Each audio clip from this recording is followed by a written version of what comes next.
ជំរាបសួរសួស្តីពុកម៉ែបងប្អូនទាំងគ្នាខ្ញុំលីហើយឥឡូវនេះខ្ញុំមកតបភាពអង្គសង្ក្រាន្តកុំមិនខ្មែរភាព2ដែលជាភាពម្ចាស់ហើយនៅខាងដើមវីដេអូនេះគឺខ្ញុំផ្សេងបានសាកសួរព័ត៌មាន HR និងសម្ភារបេក្ខជនបេក្ខនារីដែលតម្រូវជួបនៅខាងមុខតែគាត់កំពុងធ្វើអ្វីនេះឥឡូវយើងមកជួបខ្ញុំផ្សេងដែលបំពេញបេក្ខជនខាងមុខដូចតទៅ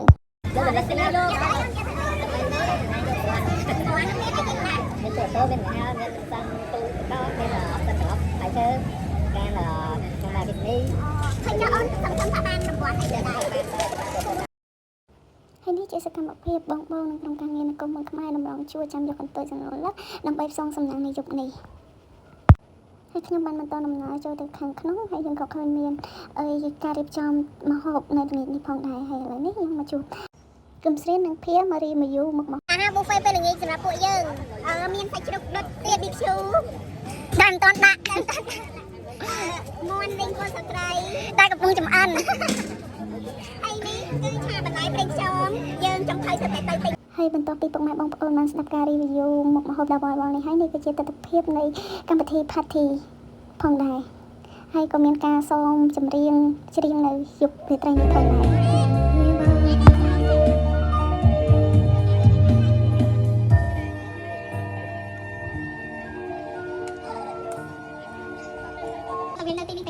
ឃើញហើយនេះគឺជាវិធីករណីនៅក្នុងកម្មវិធីអង្គសង្ក្រាន្តគុំមុនខ្មែរជាមួយនឹងបងប្រុសផលិតផងដែរកម្មវិធីបន្ទាប់យើងបានជួបមីសប៉ូលីននិយាយអំពីកម្រងនិងប្រជែកដែលយើងដេញបាននៅក្នុងឆ្នាំ2024និងការខិតខំប្រឹងប្រែងរបស់បុគ្គលិកគុំមុនខ្មែរផងដែរ and also to reflect on the past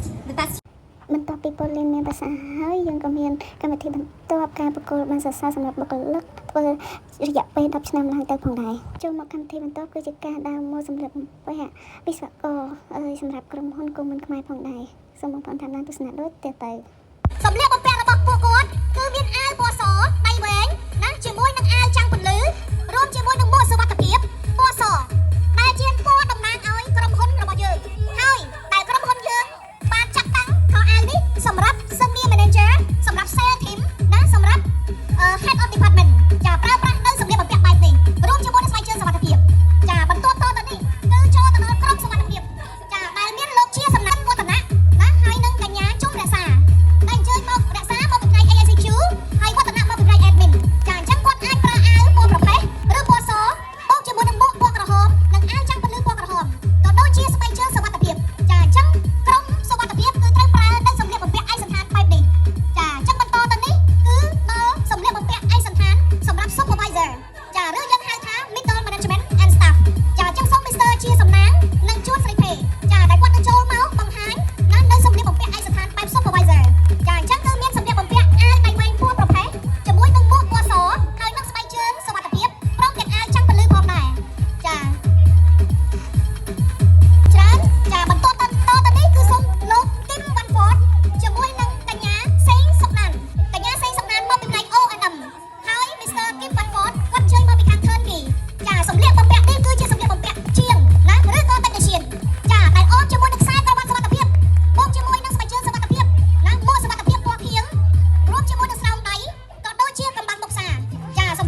មកដល់កម្មវិធីបន្តគឺជាការប្រឡងចម្រៀងផងដែរហើយការប្រឡងចម្រៀងនេះយើងមានការប្រឡងចម្រៀងឆ្លងឆ្លើយនិងការប្រឡងចម្រៀងតូចផងដែរហើយយើងឃើញថាបច្ចាគឺជាបេក្ខនារីដែលបានដាក់ពាក្យប្រឡងចម្រៀងផងដែរហើយបងប្រវងស្រីនេះគឺជាពិធីករនៅពិធីការនីនៃរាត្រីនេះដែលខ្ញុំបានណែនាំរួចមកហើយកាលពីភាគ1ហើយបងប្រុសដែលពាក់អាវកើនេះគឺបងឌីវរៈសង្ហាស្ទាយដៃ2ដែលគាត់បានចូលរួមដើរម៉ូដនៅខាងវីដេអូផងដែរ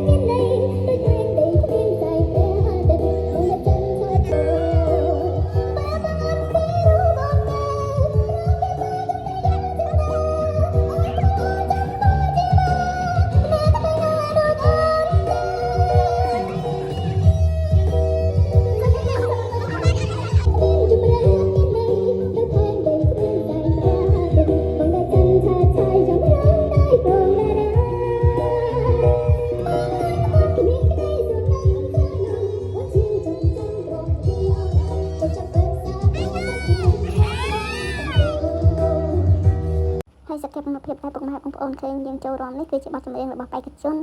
ដែលត្រូវប្រឡងទេគឺយើងរាំដើម្បីនិយាយទៅស្ដាយបទភ្លេងរាំលេងឲ្យសប្បាយទាំងអស់គ្នា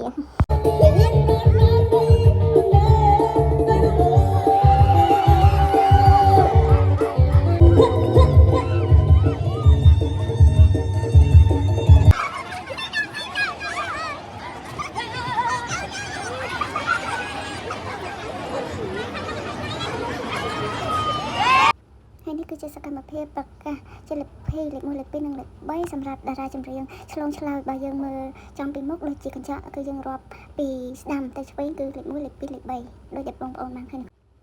ហើយបន្តមកទៀតគឺការប្រកាសជាលេខ2សម្រាប់តារាចម្រៀងតូវិញម្ដងហើយគឺឈ្មោះនីតាមិនមែនអង្គុយទស្សនា account ទេគឺអង្គុយទស្សនាចាំស្ដាប់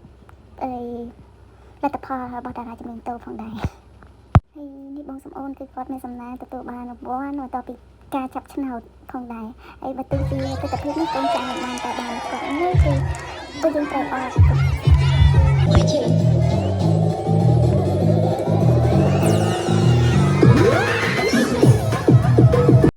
នេះគឺជាសកម្មភាពចាំផ្ទៀងលេខឆ្នោតផងដែរ